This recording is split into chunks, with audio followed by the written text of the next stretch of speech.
1.5 billion people, 60% of whom are below the age of 25. 12 of the top 20 fastest growing economies in the world are in Africa.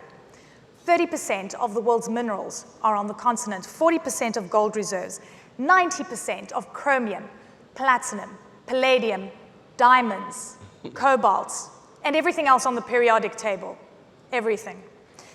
Endowed with incredible natural resources. I guess the best resource the African continent has is its people, its resilience that we see, and the incredible way of hustling to create brilliance on the continent. So when we talk about an economic revolution, we've also have to come to terms with the resource curse that I guess has plagued the continent in many ways, lack of industrialization, and how to break through those boundaries. So, ladies and gentlemen, let's get into the conversation. Did I get all the numbers right, Mr. President? Yeah. Did I? Yep. And 65% of arable land. Yep. Yeah? We wake up every single day in the past 3 weeks to a new world. Lots of things are happening and changing geopolitically, and I want to talk about Africa's growth potential in the new geopolitical global context. Tell me, Mr. Adesina, how are you weighing this up? If I'm sitting and recalibrating my future, I'm sure all you important people are doing the same. Well, I mean, thank you very much. So I have a little bit of a cold, but let me say first and foremost, I'm delighted to be here. And I congratulate the government of UAE for organizing this fantastic event. It's my first time of actually participating. I'm amazed about it. First and foremost, you said it all. Africa is the place to be. I mean, for all the reasons that you said, I'm not worried about Africa for any reason. First, if you look at the demography of Africa, you got 75% of the population less than the age of 35. 600 million people between the ages of 15 and 35. So that tells you that Africa is going to be workforce of the world, the labor workshop of the world, where you have skills, talent, entrepreneurship that will unleash a lot of innovation around the world. Secondly, you were just talking about the issue of agriculture. Look, to feed the world, 9.5 billion people, 10 billion people by 2050, that's not going to come from anywhere in Asia. It's not going to come from Latin America or US or Canada or anywhere in the world, or China, by the way. It's going to come with Africa. Now, take a look at the energy transition in the world, what you were just mentioning, whether it is lithium-ion batteries, whether it is electric vehicles, whether it's platinum, whether it's copper, whether it's graphite, whether it's any of this lithium-ion, all is in Africa. So what Africa actually does with these resources will shape the future of the world that we are talking about. So I am not worried at all about Africa. In fact, I am excited about Africa. And what I want to say is to take a look at a continent with the Africa Continental Free Trade Area, with a population that we have of 1.4, almost 1.5 billion people, a market size of $3.4 trillion. So what we have to do is trade among ourselves, build infrastructure, integrate our financial markets, our stock exchanges, and of course have the right policies, macroeconomic and fiscal policies that attract investment. In fact, for the investors that are here, what I want to say is if you're not investing in Africa, actually, I'm going to ask you, where are you investing in? Look, the fact of the matter is Africa is going to be critical for the world. You were talking about the new changes in the world. Yes, of course. President Trump was elected by the American people to develop America, and he's going to do a great job at it. I have no doubt about it. But my role, our job in Africa, is to market Africa's opportunities. And I'm sure that everybody around the world recognizes these dynamics. Africa is too critical not to be looked at, and Africa is not going to beg its way into development. Africa is going to trade and invest its way into development. I have no doubt that Africa will be the lighthouse for the world under any circumstance. Round of applause, ladies and gentlemen. He asked a really important question. How many of you here invest in Africa in some way, in an African country? Hands up. Now we got to change that. We got to change that. But a lot of opportunity here, right? A lot of opportunity. Yeah, but can I just say something? Sorry, my guy. Folks, just because of that thing that you said.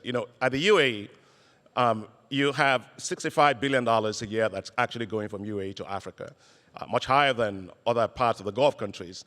I think Saudi Arabia does about $25 billion, Qatar probably about $7.8 billion.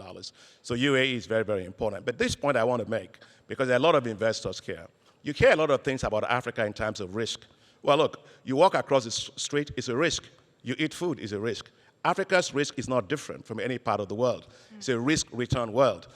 We actually asked Moody's Analytics to look at the risk profile of Africa, of investments in infrastructure over the last 14 years. Guess what they found, Eleni? They found that the rate of loss in Africa is 1.7%. That in Latin America was about 13%. The one in Eastern Europe was more about 10%.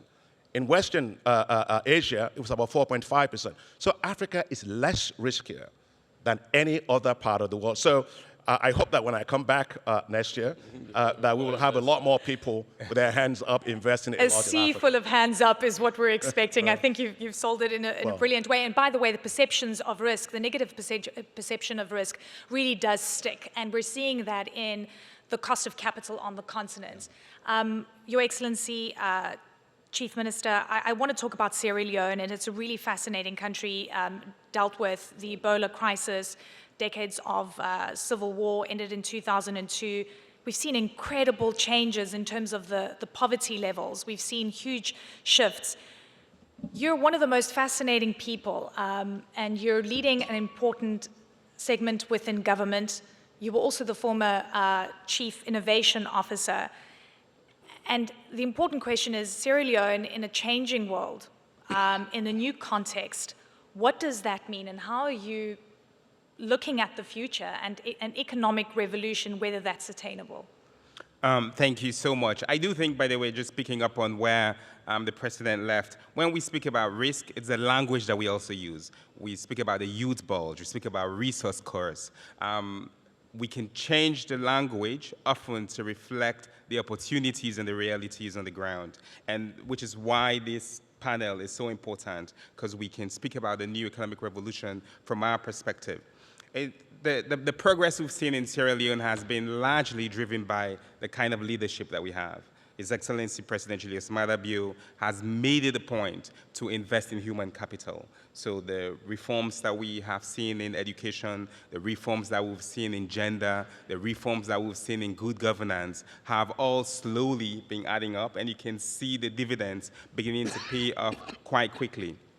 One of the most critical things that we've done is we've focused on inclusion and impact. The President just at the UN last year told the world about radical inclusion. And radical inclusion isn't just a random idea. It's that the things that work have to work for everyone. I do feel that when there's economic progress, positively for a few, there will be civil and political chaos for the majority. So if we're speaking about new economic revolution, it has to be for everyone. It has to be inclusive, and the impacts that we speak about must be felt by everyone.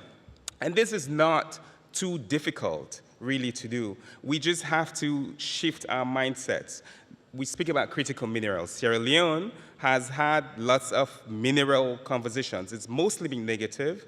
But in cabinet recently, one of the things that His Excellency is trying to have us do is to think about what I call consensus concessions. It's so easy to speak about concessions from any one of these countries or from private sector that is 100 years, lots of waivers, employees coming from abroad, everything gets shipped out. That's not consensus. Bad deals, by the way, which turned things into a curse, and I think that's what people talk about. Yes. So to break away from that is to stop signing bad deals. And I think what the leverage reason, do you have to say, listen, no, we can't do it at this rate? I think leadership and inclusion comes back. Look, we sign. The Minister of Finance is here. We sign. We sit. We bring these agreements in. If we think about, we said investment, if we think about not just pennies, but the people and the planet, then the deals and the agreements we sign with our conscience will work for the people, will bring economic value for everyone, for the investor, for the government, and the people who are there. And here's an example. Sierra Leone has, I think, 1/4 of the world's deposits of rutile. Foreign companies have been mining rutile since the 1900s. The agreement that was taken to Parliament many years ago was terrible for the country. The country will export all this rutile and we still got all these waivers and exemptions by that foreign company. Until recently, a Sierra Leonean has bought Rutal, the company. And we're beginning to engage and see now how those resources get to stay in the country. We can now speak about how that ties in with energy because they are invested in energy. We can think about how they can employ people. The dynamics change. So we as a government, leadership, again, which is why I said leadership has been at the heart, and His Excellency President Bio has been doing this, investing in people, investing in planets, investing, and then the pennies, is that when we place people at the center, everyone, inclusion, we use our conscience to make sure that the deals that we sign are bringing in more energy, are tied with infrastructure, are tied with the ports that are there, are making sure that there are schools that are being built. And when that happens, our people will win. And I think then it becomes not a youth bulge, but it becomes an opportunity where young people in Sierra Leone can be the leaders. The CEO of the company is a young guy. This company I'm just talking about that was bought by a Sierra Leonean. Those things are happening, and we'll see more of it as we get more young people who are in leadership. Yeah, and to note, incredible generational representation here. These, from what I heard backstage, is that they've been very involved in your Both of them in are your my life. mentors. They are my mentors. This is what it's about. Tony, I want you to jump in here. We're talking about perceptions of risk. And by the way, we've spoken about these bad deals incessantly. I've talked about them so much in my career, specifically on just why the perceptions of risk towards Africa have been so skewed. From a private sector perspective, tell me why it makes sense to invest on the continent. What kind of returns can people expect?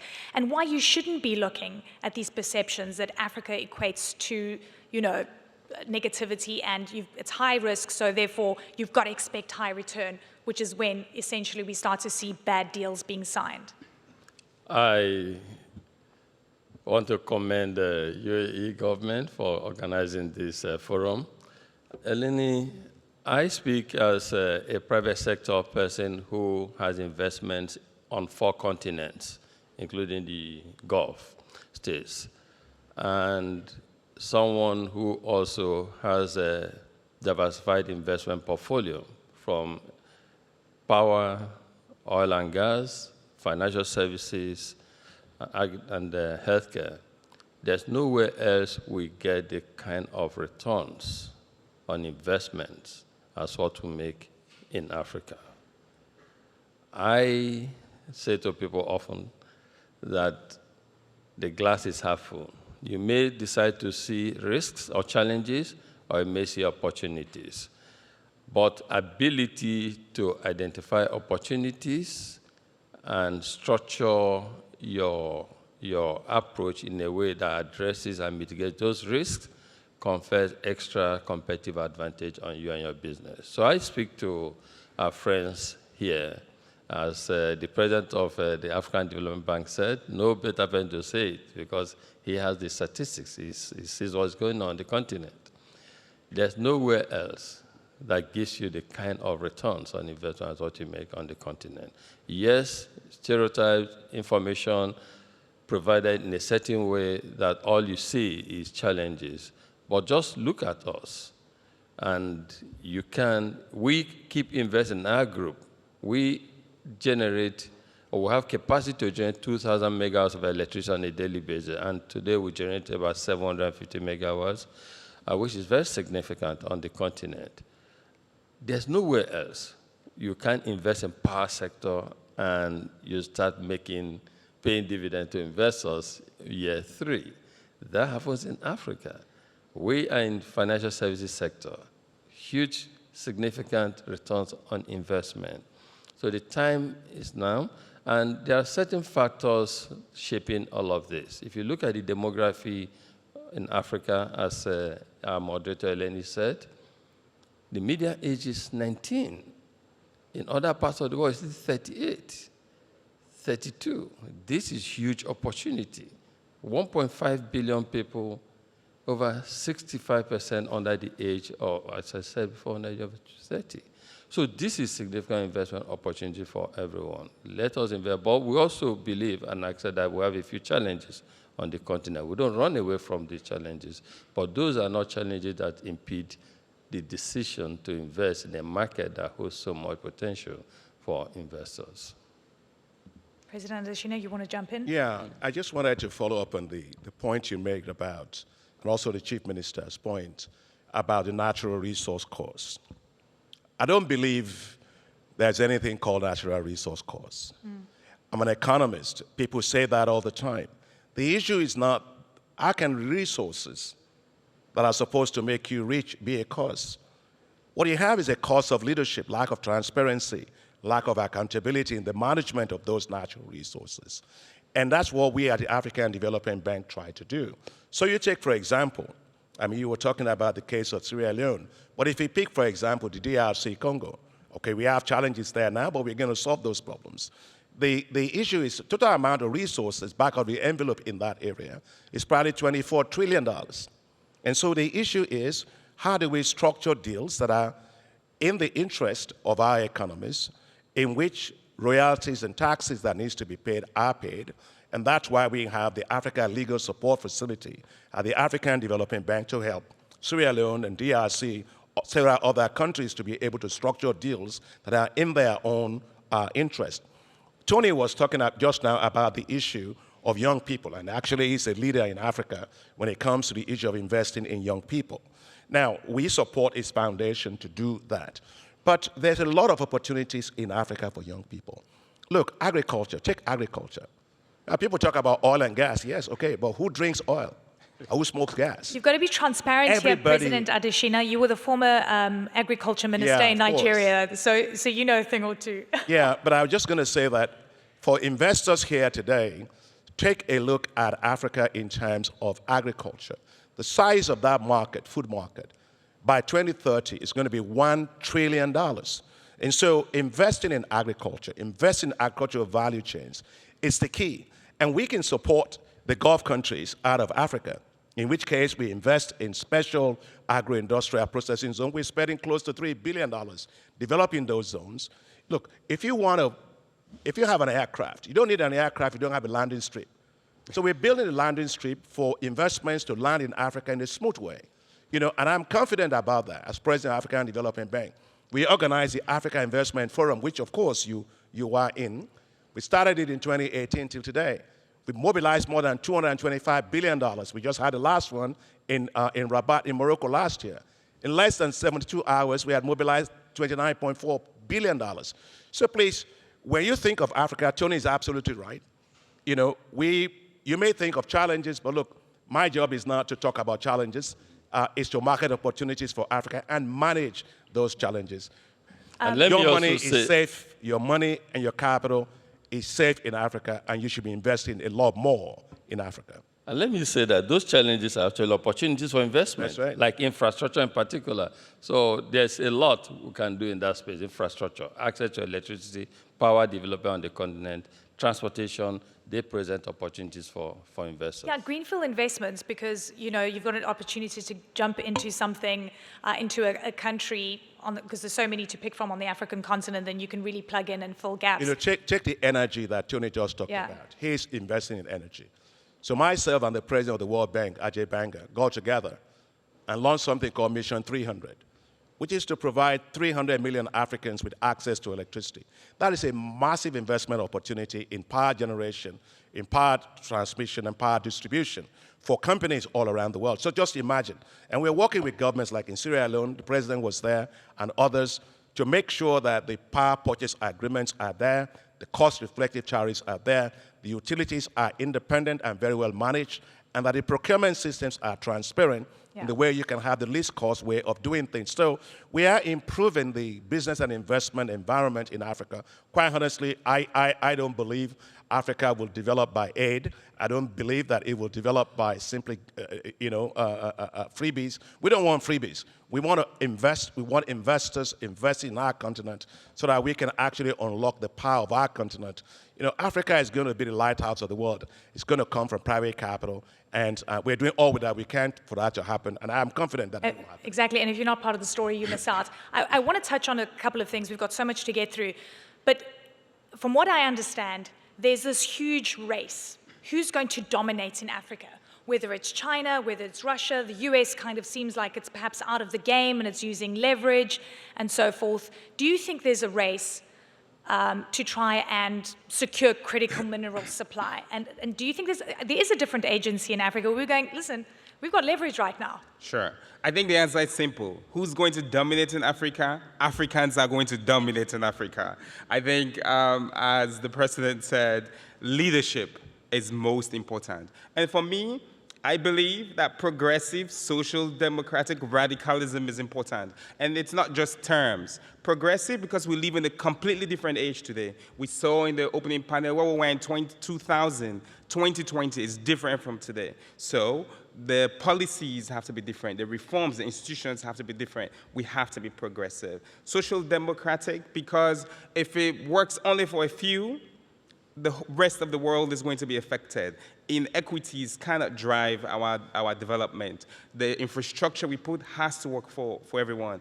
And radical, because frankly, with the demographic that you spoke about, with the reality that you just highlighted, the status quo and the time in which these things happen must not remain. We need radically new solutions. So leadership, yes, but I believe it is progressive, social democratic, radicals that will dominate in Africa, and there will be Africans. Absolutely. Yeah, but I just want to make sure that investors are here. There's so many of them. And the three of us want to make sure that folks are comfortable with capital investments in Africa. Now, people talk about risk. Yes, market risk, political risk, project risk, and all of that. As African Development Bank, our role is to manage those risks. In fact, we have partial credit guarantees, partial risk guarantees that allow you to reduce your counterparty risk at scale in Africa. In fact, we are developing something called the Africa Investment Guarantee Agency, which will allow you to be able to actually guarantee your investments against climate risk, your investment against equity guarantees, but also guarantees in terms of what you're doing for political risk, so in terms of war, conflicts, or incompatibility of currencies and so on. So those instruments are there. The opportunities are massive. The risk instruments are there. But I think you see a lot more openness, more transparency, more accountability in how governments are running things in Africa. So if you're not investing in Africa, this is your opportunity. You're going to lose out. And by the way, I forgot the most critical resource, commodity that Africa produces, that I tell you will create global upheaval from the young to the old. Do you know what it is? 70%, no, that's even tastier than 70% of the global supply comes from Africa. Cocoa. And I tell you, if we stop selling cocoa to the rest of the continent, can you imagine what people would do if they didn't get chocolate? Yeah, but we don't want to... I'm just saying we've got leverage. No, but... I'm not an economist, but no. No, Eleni, look, we have minerals, metals, oil, gas, cocoa, coffee, tea, and all of that. Yeah. That's not the issue for us. The issue is we want to have industrial manufacturing, value-added products in Africa in which, look, the export of raw commodities of any kind is a door to poverty. But the export of industrial value-added manufacturing to allow Africa's share of global manufacturing to rise and to move up in global value chains, that is the highway to prosperity. So what we are talking about is industrializing Africa. Exactly. And creating those value chains. And creating chocolates in Africa, apart from all the other things that we need to produce locally. Ladies and gentlemen, we're timed out. We've run over. Thank you so much. Round of applause for my fantastic guests. Thank you. Thank you.